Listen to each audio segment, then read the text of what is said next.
నంద్యాల జిల్లా నందికొట్కు నియోజకవర్గం పాములపాడు మండల కేంద్రంలో హిందూ శ్మశాన వాటిక కలదు। ఈ శ్మశాన వాటిక గత ఎన్నో సంవత్సరాల నుంచి అభివృద్ధికి నోచకగా ప్రహరీ గోడ కానీ, ఒక నీటి సదుపాయం కానీ, అలానే 6 అడుగుల మనిషికి కావాల్సినటువంటి పాది తీసుకోవడానికి కూడా స్థలము కూడా చెత్తాచారాలతో కూడుకు ఉంది।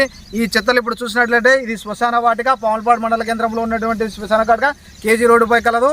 ఈ శ్మశాన వాటికలో చాలామంది మన చికెన్ ముక్కలు, తర్వాత చికెన్ ఈకెలు, తర్వాత టెంకాయ పీసులు, టైర్లు మరియు చెత్త చెదారము, సాంబారు, రకరకాలైనటువంటి అన్నీ కూడా ఇక్కడ ఉన్నటువంటి చుట్టుపక్కల వాళ్ళంతా కూడా ఇక్కడ వేయడం జరుగుతుంది। ఆ వాసనతో ఈ శ్మశాన వాటిక ఏర్పడింది। అలానే కంప చెట్లు, ముళ్ళ పొదలు, అలానే ఆగినటువంటి నీరు, వర్షపు నీరు కానీ ఇతర నీరు కూడా ఆగి ఉంది। ఆ వాసన దుర్వాసన కూడా వస్తుంది। చాలా హీనమైన దాంట్లో శ్మశాన వాటిక ఉంది।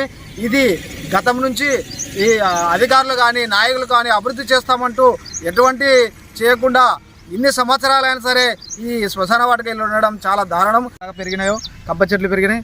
అలాగనే ఇక్కడ చెత్త చెదారం కూడా ఎంత ఉందో చూడండి, చాలా చెత్తగా ఉంది। అలానే పోవడానికి, సమాధి తీయడానికి పోవడానికి కూడా రస్త లేనటువంటి ముళ్ళ చెప్పులతో కూడుకుని ఉన్నటువంటి గడ్డి కాపర కూడా ఇక్కడ ఉంది। అది కూడా మనం చూస్తున్నాం గడ్డి। తర్వాత ఈ కంప చెట్లు అన్నీ కూడా ఉన్నాయి। ఇక్కడ లోపలి పోవడానికి కూడా లేదు। ఇక్కడ ఉన్నటువంటి ఈ శ్మశాన వాటిక అభివృద్ధికి నోచుకుపోవడంతో ఇక్కడ వస్తున్నటువంటి చాలామంది ఇతర ప్రాంతాల్లో ఉన్నటువంటి శ్మశాన వాటికి వచ్చిన వాళ్ళు ఇక్కడ వచ్చి చూస్తూ, ఏందయ్యా ఈ పాములపాడు మండల కేంద్రము, పాములపాడులో శ్మశాన వాటిక ఇలా ఉంది, ఒక నీటి సదుపాయం లేదు, ఒక బోరు లేదు, మరియు ఇక్కడ ఎటువంటి ప్రహారీలో లేదు, చెట్ల చామలతో నిండి ఉన్నది, ఇది శ్మశాన వాటికనా అంటూ హేళనతో మాట్లాడుతూ కించపరిచే విధంగా మాట్లాడుతున్నారు। మీ గ్రామంలో కానీ ఇంత అభివృద్ధి చెందినటువంటి ఈ గ్రామంలో ఇంత హీనంగా ఉన్నటువంటి శ్మశాన వాటిక ఉందంటే మేము చెప్పుకోవడానికి చాలా సిగ్గుగా ఉందని చెప్పేసి కూడా ఇతర ప్రాంతాల నుంచి వచ్చినటువంటి ప్రజలు అంటున్నారు।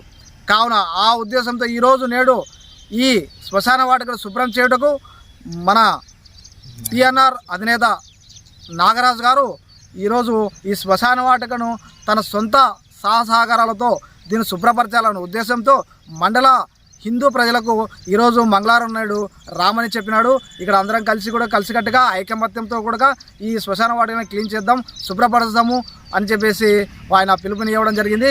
నేడు ఇది శుభ్రం కాబోతుంది।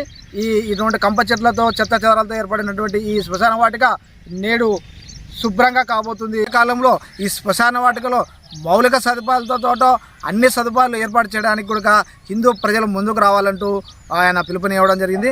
నేడు శ్రమదానంతో అందరూ కలిసికట్టుగా దీన్ని శుభ్రం చేయబోతున్నారు। దీనికి సహకరించినటువంటి గ్రామ పెద్దలు వారందరికీ కృతజ్ఞతలు తెలుపుతున్నట్టు కూడా టిఎన్ఆర్ నాగరాజు గారు తెలియజేయడం జరిగింది। కెమెరామెన్ శేషన్నతో మురళీమోహన్, పాములపాడు రిపోర్టర్।